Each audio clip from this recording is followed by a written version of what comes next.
अस्सलाम वालेकुम students. FSc part 1 chapter number 5 variety of life. इस चैप्टर को डिटेल से डिस्कस करने से पहले हमें कुछ बेसिक चीज़ों के बारे में बताना चाहिए, इसलिए आज हम इसका इंट्रोडक्शन पढ़ेंगे। इंट्रोडक्शन पढ़ने के लिए हम सबसे पहले बात करते हैं एक टर्म की, which is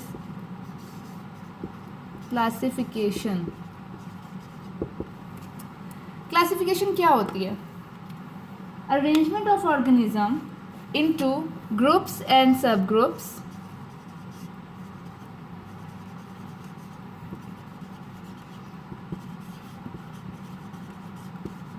on the basis of their similarities and dissimilarities.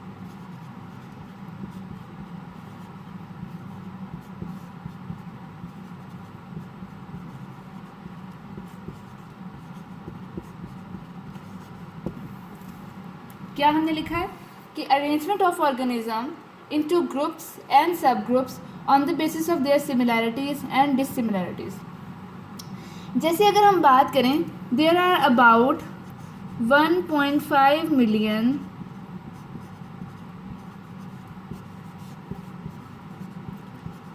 Species of animals. 1.5 millions, इसका मतलब है 15 लाख स्पीशीज़ हैं एनिमल्स की। अगर हम प्लांट की बात करें तो प्लांट की ओवर 500,000 स्पीशीज़ हैं, यानी कि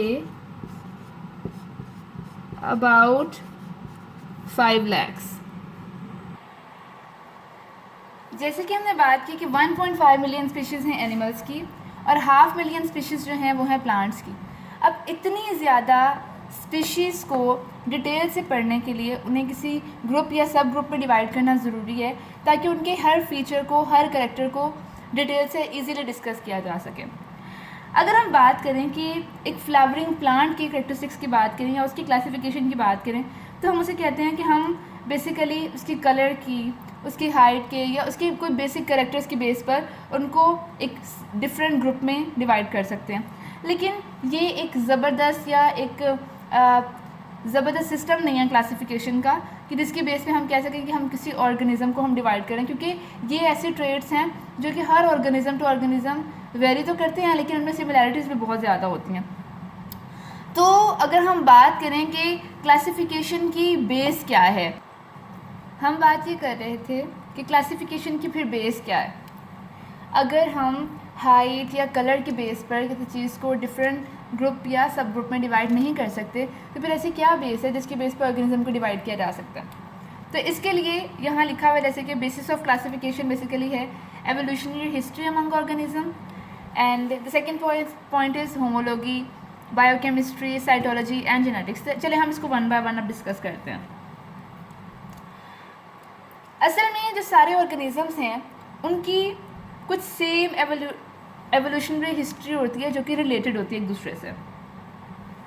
वो किसी ना किसी पॉइंट पे हर ऑर्गेनिज़म एक दूसरे से सिमिलर होता है, लेकिन जो ज़्यादा क्लोजली रिजेंबल करते हैं ऑर्गेनिज़म, जो रिलेटेड होते हैं एक दूसरे से, वो ज़्यादा मतलब एक दूसरे से उनकी एवोल्यूशनरी हिस्ट्री ज़्यादा मिलती है।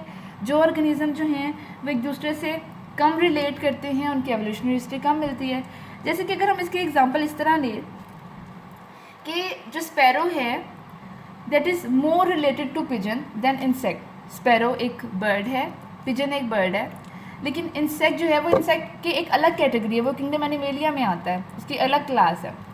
अगर हम यहाँ बात करें कि स्पैरो और पिजन जो हैं वो सेम कैटेगरी में थे इसलिए, और उनका काम भी सेम है, उनका बॉडी स्ट्रक्चर ऑलमोस्ट सेम है, तो इसलिए हम उनको सेम ग्रुप में प्लेस कर सकते हैं। इस तरह ये बात तो क्लियर होगी कि एवोल्यूशनरी हिस्ट्री की बेस पे जिनके कॉमन कैरेक्टरिस्टिक्स होते हैं उनको सेम जो है वो ग्रुप में प्लेस कर दिया जाता है। जो नेक्स्ट हमारा पॉइंट है वो ये है कि हम ऑर्गेनिजम्स को उनकी होमोलॉजी के बेस पे भी डिटर्मिन करते हैं। जैसे कि होमोलॉजी क्या होती है कि it is the study of the similar function and different structure of different organism. जैसे कि अगर हम बात करें कि इंसानों में जो हमारी जो आर्म है, इसी तरह जो बर्ड्स हैं उनके विंग्स हैं, और जो डॉल्फिन और व्हेल्स हैं वो जो उनके फ्लिपर्स होते हैं, इन सब का काम क्या है? आर्म्स जो हैं हमें मूवमेंट, हैंड की मूवमेंट में हेल्प आउट करती हैं, ठीक है। विंग्स जो हैं वो फ्लाई करने में हेल्प आउट करते हैं, जो फ्लिपर्स हैं वो मूव करने में हेल्प आउट करते हैं। अगर हम ये देखा जाए तो हम ये कहते हैं कि होमोलॉजी बेसिकली है क्या, कि स्ट्रक्चर डिफरेंट हो लेकिन ऑलमोस्ट फंक्शन में सिमिलैरिटी हो। इस बेस पर भी हम किसी ऑर्गेनिज्म को डिटर्मिन कर सकते हैं कि वो सेम ग्रुप में प्लेस कर सकते हैं उसको। दूसरा आ गया कंपैरेटिव बायोकेमिस्ट्री। बायोकेमिस्ट्री क्या होती है? किसी भी पर्टिकुलर चीज़ की केमिकल कंपोजिशन को उसकी बायोकेमिस्ट्री कहते हैं। जिनकी केमिकल कंपोजिशन सेम होगी उन्हें सेम ग्रुप में प्लेस कर देंगे, जिनकी डिफरेंट होगी उनको डिफरेंट ग्रुप में प्लेस कर दिया जाएगा। Next is cytology. साइटोलॉजी कहते हैं सेल बायोलॉजी को। सेल के अंदर जो जो फीचर्स हैं, जो जो ऑर्गेनेल्स हैं, जो जो केमिकल प्रोसेसेस हो रही हैं, वो सेल के अंदर जितनी भी चीज़ें हैं उसको, उसकी स्टडी को साइटोलॉजी कहते हैं। इसके अलावा है genetics. Genetics is a very important and deep and vast concept. Genetic क्या है? Genetics basically study of genes हैं, and genes are the unit of heredity. अगर हम बात करें कि जीन्स जो हैं वो पर्टिकुलर ट्रेड्स कैरी करती हैं। ट्रेड्स क्या होते हैं? खूबियाँ होती हैं, करेक्टरिस्टिक्स होते हैं। जिन ऑर्गेनिजम्स के ट्रेड्स यानी कि खूबियाँ एक दूसरे से सिमिलर होंगी उन्हें सेम ग्रुप में प्लेस कर दिया जाएगा, और वो ऑर्गेनिजम्स जिनके जो ट्रेड्स हैं वो डिफरेंट होंगे उन्हें डिफरेंट ग्रुप्स में प्लेस कर दिया जाएगा। बेसिस ऑफ क्लासिफिकेशन के बाद अब हम डिस्कस करते हैं कि क्लासिफिकेशन की यूनिट्स क्या हैं। बेसिकली जो क्लासिफिकेशन की यूनिट्स हैं वो हैं टैक्सा। टैक्सा क्या होते हैं? Organisms are grouped into large distinct categories which are called as taxa। ये बड़ा एक इम्पॉर्टेंट शॉर्ट क्वेश्चन है, ये बोर्ड में बार बार आता है। यहाँ हम क्या कह रहे हैं? बेसिकली अगर हम बात करें ये टैक्सा क्या है जिसके अंदर चीज़ें फॉल करती हैं। हमने अगर हम बात करें कि यूनिट ऑफ क्लासिफिकेशन की, तो हम कहते हैं बेसिक यूनिट ऑफ क्लासिफिकेशन जो है वो स्पीशीज़ है। ये सबको पता है कि हम हमेशा से बात ये करते हैं कि क्लासिफिकेशन का बेसिक यूनिट स्पीशी होता है। टैक्सा जो है वो होती है in the form of a ladder. जैसे एक सीढ़ी होती है ना, वैसे अगर हम बात करें, हम इसको इस तरह एरो की फॉर्म में अंडरस्टैंड करने की कोशिश करते हैं। अगर ये टैक्सा 1 है, ये 2 है, ये 3 है, ये 4 है। ये एक बड़ा इंपॉर्टेंट एमसीक्यूज़ है जो यहाँ मैं आप लोगों को समझाने लगी हूँ। वो ये है कि जो ये है हायर टैक्सा, ये है लोअर टैक्सा, लोअर टैक्सा, ठीक है। ये हायर टैक्सा, ये लोअर टैक्सा। जो हायर टैक्सा है वो हमेशा होगा जनरल, और जो लोअर टैक्सा है वो होगा हमेशा स्पेसिफिक। किससे जनरल और किससे स्पेसिफिक? अगर मैं ये बात करूं कि there are basically 7 taxa. 7 taxa आप लोगों को क्लियर करने के लिए मैंने ये इस तरह ड्रॉ कर लिया। मैं आपसे ये कह रही थी कि ये हमारे पास 7 टैक्सा हैं, which are species, genus, family, order, class, phylum and kingdom. These are the 7 basic unit of classifications और टैक्सा। जो सबसे ऊपर वाला टैक्सा है ये क्या है? ये है किंगडम। ये क्या है? फाइलम। ये क्या है? क्लास। ये क्या है? ऑर्डर। ये क्या है? फैमिली। ये क्या है? जीनस। और ये क्या है? स्पीशीज।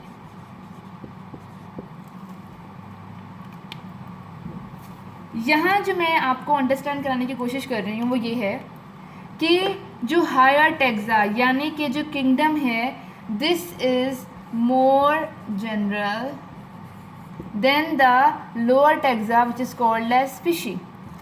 ये तो मैंने डायरेक्ट बात कर दी ना, 1 2 डायरेक्ट 7 की बात कर दी। तो यहाँ से अगर हम बात करें कि ये जो किंगडम, जो टैक्सा है kingdom, this is more general than the phylum. and then the phylum is more general than the order, and the order is more general than genus. Genus is more general than family, and family is more general than species. अगर हम specificity की बात करें, मैंने ये कहा जो सबसे लोअर है वो सबसे ज़्यादा स्पेसिफिक होता है. अगर ये सबसे ज़्यादा स्पेसिफिक होता है तो ये मैं कह सकती हूँ कि species is more specific than genus, genus is more specific than family, family is more specific than order, order is more specific than class, and class is more specific than phylum, phylum is more specific than kingdom. आप ये understand कर रहे हैं कि मैं क्या कहना चाह रही हूँ कि जो अपर टेक्सा है that is more general than the lower taxa, ठीक है, ये जनरल है और जो लोअर वाला होता है वो स्पेसिफिक है. इसका मतलब है कि इसमें एक वास्ट रेंज होती है.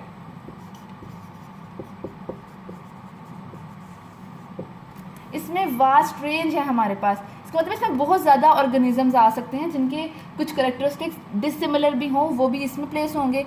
लेकिन अगर हम स्पीशी की बात करें तो species is highly specific.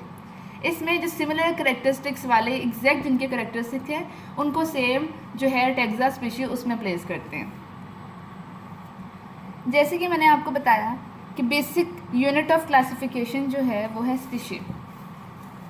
Species की डेफिनेशन हम मतलब लोअर क्लासेस यानी कि हम 8, 9, 10 से भी पढ़ते आ रहे हैं. Species is basically a group of natural population which can interbreed freely among themselves and produce fertile offspring that are reproductively isolated from all other such groups. क्या इसका मतलब है? जो नेचुरल हमारी पॉपुलेशन है उसका एक ग्रुप है स्पीशी, जिसके जो ग्रुप के जो मेंबर्स हैं वो आपस में फ्रीली इंटरब्रीड कर सकते हैं और वो फर्टाइल ऑफस्प्रिंग्स पैदा कर सकते हैं. लेकिन ये जो फर्टाइल ऑफस्प्रिंग्स, ये जो इंटरब्रीडिंग का प्रोसेस है, ये सिर्फ बिटवीन सेम स्पीशीज़ हो सकता है. जो डिफरेंट स्पीशीज़ हैं, जो आइसोलेटेड हैं एक पर्टिकुलर स्पीशीज़ से, उनके दरमियान जो है वो ये रिप्रोडक्शन का प्रोसेस नहीं हो सकता. अब जैसे कि आप लोगों को ये पता है कि हर स्पीशी के डिस्टिंक्ट कैरेक्टरिस्टिक्स होते हैं, तो ये जो इंटरब्रीडिंग का प्रोसेस है ये हम कभी भी अप्लाई एसेक्सुअली रिप्रोड्यूसिंग ऑर्गेनिजम्स पर नहीं करते. जैसे कि अगर हम किसी लोअर ऑर्गेनिज्म की बात करें जो एसेक्सुअल मेथड से रिप्रोड्यूस होते हैं, मतलब जिनमें बर्डिंग का प्रोसेस होता है, फ्रेगमेंटेशन का प्रोसेस होता है, उन ऑर्गेनिजम्स के अंदर अगर हम बात करें कि उनमें ये इंटरब्रीडिंग का प्रोसेस नहीं हो सकता उनकी स्पीशीज़ के दरमियान. अब अगर हम बात करें, हम कहते हैं कि हर स्पीशी के उनकी distinct structural and behavioural characteristics होती हैं जिनकी बेस पर हम एक स्पीशी को दूसरी स्पीशी से अलग कंसीडर कर सकते हैं. डिफरेंट स्पीशीज़ जो होती हैं वो एक दूसरे के दरमियान में जीन्स का एक्सचेंज नहीं कर सकती, क्योंकि मैंने जैसे कि आपको बताया कि सिमिलर स्पीशीज़ के दरमियान इंटरब्रीडिंग का प्रोसेस होता है.